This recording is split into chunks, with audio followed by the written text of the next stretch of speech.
This one is a diplomatic tit for tat. Tit for tat means you do me, I do you, man no go vex. Do me, I do you, man no go vex. You know that song, that. I don't know. Hi, Henry Wolford, your number one's African YouTube channel. Welcome to the studio. Anytime you see me in black, it be the code. What is going on? It's now Africa and the United States of America. Africa and Donald Trump. So this one is not financial war, no USAID. This one is visa war. The president of Namibia has actually responded to Trump. You know, initially, before you enter into Namibia, Namibia has made it so specially for the United States that whenever tourist visitors are coming into the country, they will have a free 90 days to visit the country as tourists without visas.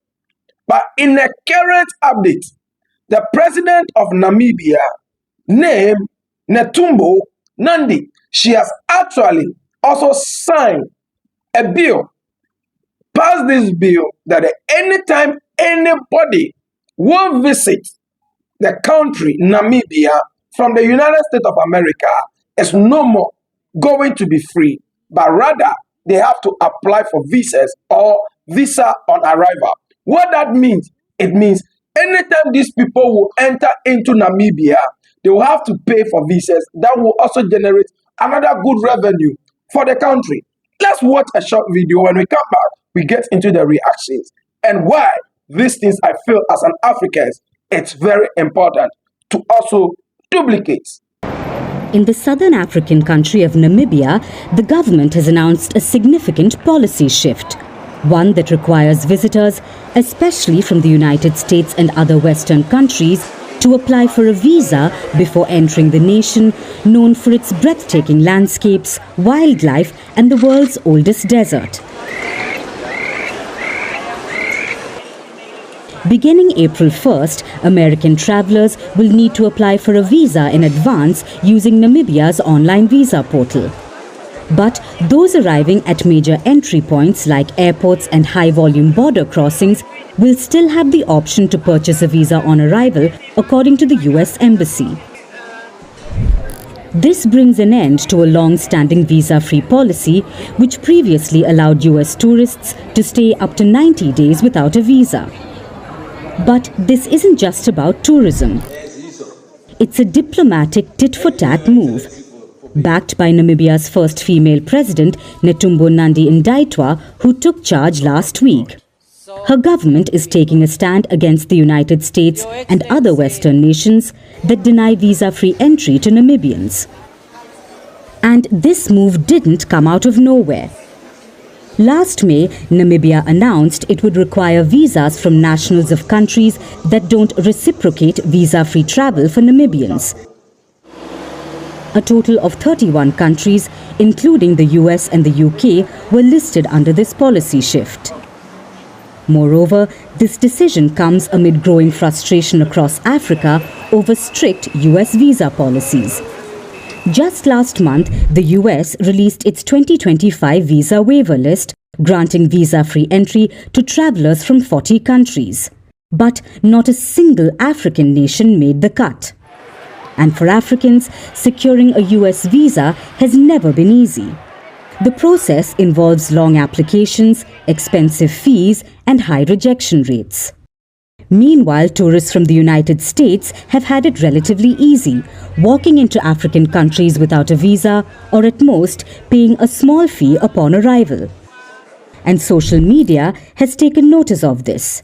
Many users are applauding Namibia's move, calling it a long overdue push for reciprocity.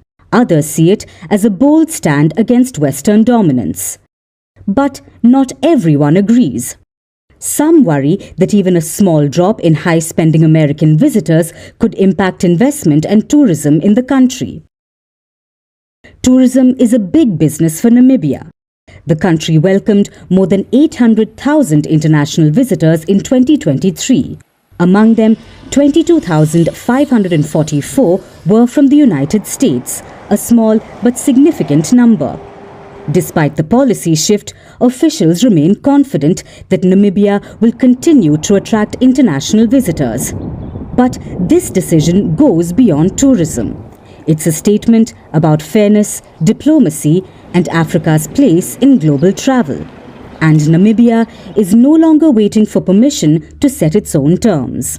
So, according to the release on the First Post News channel, credit to them, the narrator narrated and said this one is a diplomatic tit for tat. Tit for tat means you do me, I do you, man no go vex, do me, I do you, man no go vex. You know that song, that is it P Square or you see that song?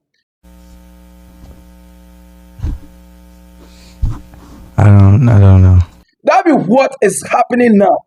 And for me, and one of the significant statements that they have outlaid is that President Donald Trump have actually announced some countries that will have visa-free access into the United States of America.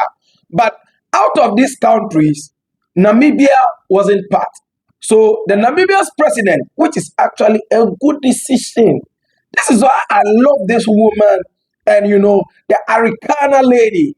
If Trump doesn't need a relationship, it takes two to tangle.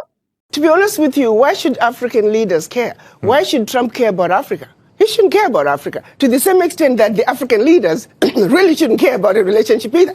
If the relationship can be worked out, that's wonderful. But if President Trump is saying, I have a mandate from my own people to take care of my people, and I'm doing what I need to do to take care of my people, African leaders need to take that same position. You see, it takes two to tango. If President Trump does not want a relationship with Africa, Africans shouldn't be begging for it. Are you with me? So she is saying any country that will not allow Namibia citizens a visa free to their country, when they are also coming into Namibia, they also have to obtain visas. Either you are a Western world, first world, second world, third world, however you classify it. Once you do not allow Namibia citizen free visa entry, when your citizens are also coming, you will also have to apply for a visa. And this one is a fair treatment. What do you think?